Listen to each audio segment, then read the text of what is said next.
Olá, tudo bem? Aqui é Hamilton Quirino, advogado imobiliário e mediador, tratando nesse canal Condomínio Saudável de questões relacionadas com o dia a dia dos nossos condomínios. Hoje vou falar rapidamente sobre as Assembleias Gerais ou reuniões da Assembleia Geral que devem ser devidamente planejadas e geralmente não são. Recebi na semana passada, por acaso, uma cópia de uma convocação de Assembleia Geral na Itália, mais precisamente na cidade de Gênova. Essa convocação me foi mandada pelo grande amigo José Neves, e onde mora, Gênova, onde mora seu filho, e ele mandou, como curiosidade, a convocação de Assembleia de um condomínio nessa cidade de Gênova, em que na primeira convocação seria 16 de julho e a segunda 17 de julho. Não havendo quórum na primeira, no dia seguinte a outra.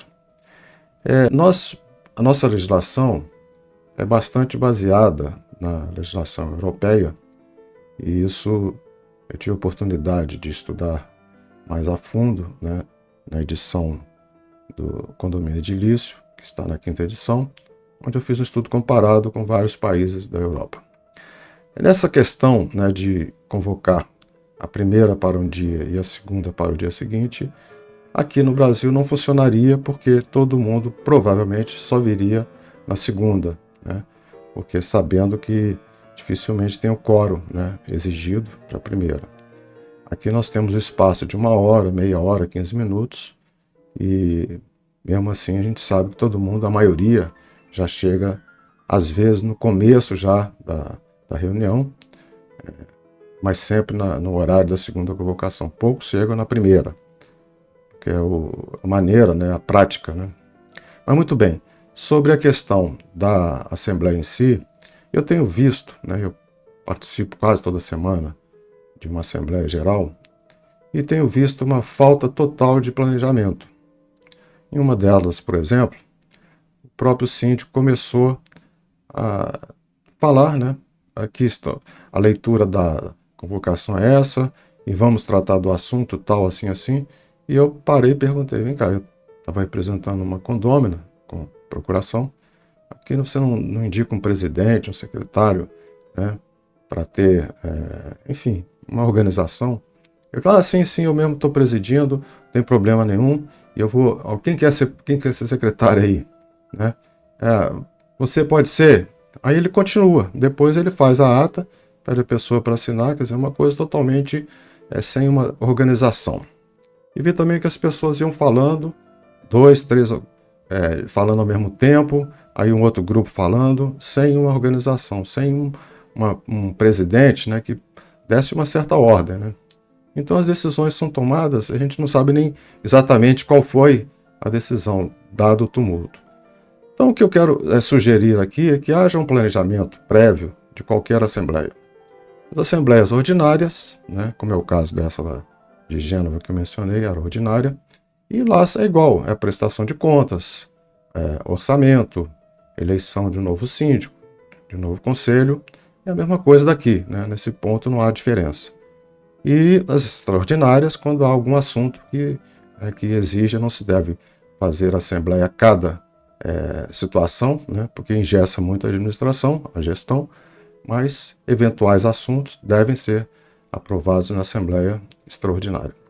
Mas o que eu chamo a atenção é que toda assembleia tem que ser planejada, discutida antes mesmo da convocação. A própria convocação deve constar exatamente os temas que vão ser discutidos de maneira clara, objetiva.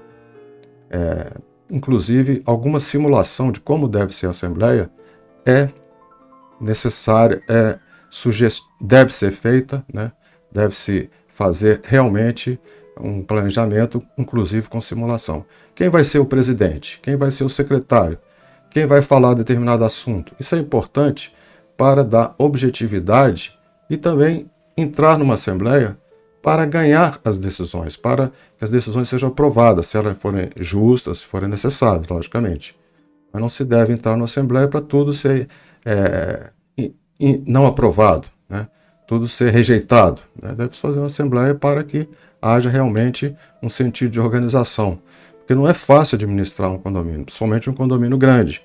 Mas o planejamento é vital, é indispensável para que haja, né, primeiro, o bom relacionamento, né, o clima, né, deve ser o melhor possível, porque nós sabemos que há pessoas que sempre criam problemas, que fazem perguntas às vezes impertinentes, mas para isso tem que ter um presidente, né, com autoridade, né? E muitas vezes, como eu funciono às vezes, né, como eu participo às vezes, como mediador daquelas reuniões.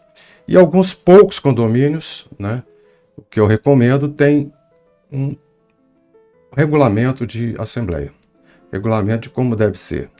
Se as pessoas podem ter tantas procurações, quantas procurações pode ter, se só uma, se só duas, porque muitas vezes há aquelas pessoas que chegam com 50 procurações.